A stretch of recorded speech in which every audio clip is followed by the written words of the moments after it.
ఇటీవల Indian government పెట్రోల్లో ethanol blending పెంచడానికి సంబంధించి కొత్త నోటిఫికేషన్ ఇష్యూ చేసింది. అందులో E22, E25, E27 మరియు E30 వంటి హయ్యర్ బ్లెండ్స్ కోసం స్టాండర్డ్స్ కూడా ఉన్నాయి. చాలామందికి ఈ న్యూస్ విన్న తర్వాత మొదటి డౌట్ ఏమిటంటే, E30 అంటే ఏమిటి? మన బంక్లో ఎప్పుడొస్తుంది? మన వెహికల్కి ప్రాబ్లం ఉంటుందా? మైలేజ్ తగ్గుతుందా? ఈ వీడియోలో అవే క్లియర్గా చూద్దాం. ముందుగా ఒక ముఖ్యమైన పాయింట్. సెంటర్ స్టాండర్డ్స్ నోటిఫై చేసింది అంటే రేపట్నించి ప్రతి పెట్రోల్ బంక్లో E30 పంప్ వస్తుంది అని కాదు. ఇది ఇండియా ఫ్యూయల్ పాలసీలో నెక్స్ట్ ఫేజ్కి ప్రిపేర్ అవుతోంది అన్న సిగ్నల్. E30 అంటే సింపుల్. పెట్రోల్లో 30% ethanol, 70% petrol. E20 అంటే 20% ఎథనాల్. E10 అంటే 10% ఎథనాల్.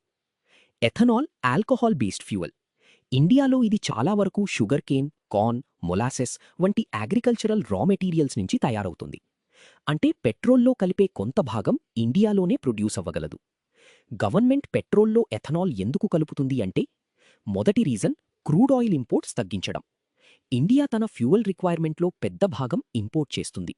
గ్లోబల్ ఆయిల్ ప్రైసెస్ పెరిగితే ఫారెన్ ఎక్స్చేంజ్ బర్డన్ పెరుగుతుంది, పెట్రోల్ ప్రైస్ కూడా పెరుగుతుంది. ఎథనాల్ ఇండియాలో ప్రొడ్యూస్ చేయొచ్చు.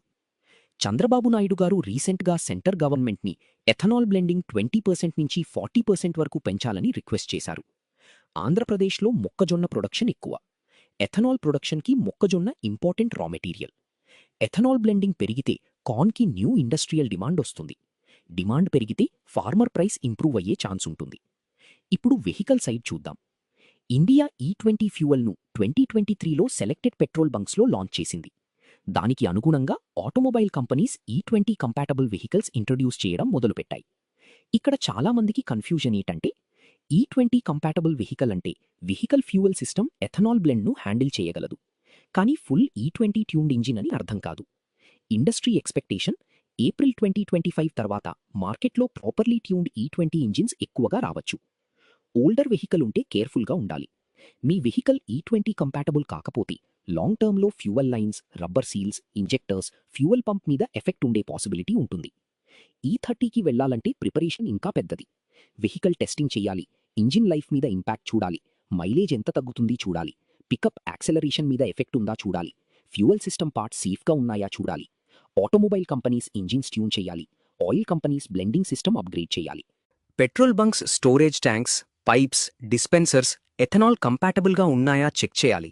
ఇది పెట్రోల్లో ఎథనాల్ కలపడం మాత్రమే కాదు, కంప్లీట్ ఈకోసిస్టమ్ రెడీ కావాలి. ఇప్పుడు మైలేజ్ అండ్ పికప్, ఇది కన్జ్యూమర్కి అత్యంత ఇంపార్టెంట్. ఎథనాల్ క్లీన్ ఫ్యూయల్ కావచ్చు, ఆక్టేన్ ఎక్కువగా ఉండవచ్చు, కానీ పెట్రోల్తో కంపేర్ చేస్తే ఎథనాల్లో పర్ లీటర్ ఎనర్జీ తక్కువ. సో E20లో ఎనర్జీ లాస్ రఫ్లీ 6 to 7%, E30లో ఎనర్జీ లాస్ రఫ్లీ 10% వరకు ఉండొచ్చు. అందుకే హయ్యర్ ఎథనాల్ బ్లెండ్స్ వాడితే మైలేజ్ డ్రాప్ అవ్వచ్చు. ఇంజిన్ ఆ బ్లెండ్ కోసం ప్రాపర్లీ ట్యూన్డ్ కాకపోతే పికప్ డల్గా ఫీల్ అవ్వచ్చు. వెహికల్ ఆగిపోతుంది అని కాదు, ఫ్యూయల్ పనిచేస్తుంది, కానీ సేమ్ లీటర్ ఫ్యూయల్లో అవైలబుల్ ఎనర్జీ తగ్గుతుంది. అంటే సేమ్ డిస్టెన్స్కి కొంచెం ఎక్కువ ఫ్యూయల్ కావచ్చు, అదే mileage drop. Modern engines properly tuned ఉంటే లాస్ కొంత రెడ్యూస్ అవ్వచ్చు. ఓల్డర్ వెహికల్స్లో ఇంపాక్ట్ ఎక్కువగా ఉండొచ్చు. E30 వల్ల లాభాలేమిటి? క్రూడ్ ఆయిల్ ఇంపోర్ట్స్ తగ్గే ఛాన్స్ ఉంటుంది, ఫారెన్ ఎక్స్చేంజ్ సేవ్ అవుతుంది, ఫార్మర్స్కి క్రాప్ డిమాండ్ పెరగవచ్చు, డొమెస్టిక్ ఎథనాల్ ఇండస్ట్రీ గ్రో అవుతుంది, సర్టన్ ఎమిషన్స్ రెడ్యూస్ అయ్యే ఛాన్స్ ఉంటుంది. హయ్యర్ ఆక్టేన్ వల్ల ఫ్యూచర్ ట్యూన్డ్ ఇంజిన్స్కి పర్ఫార్మెన్స్ అడ్వాంటేజ్ రావచ్చు. ఇబ్బందులేమిటి?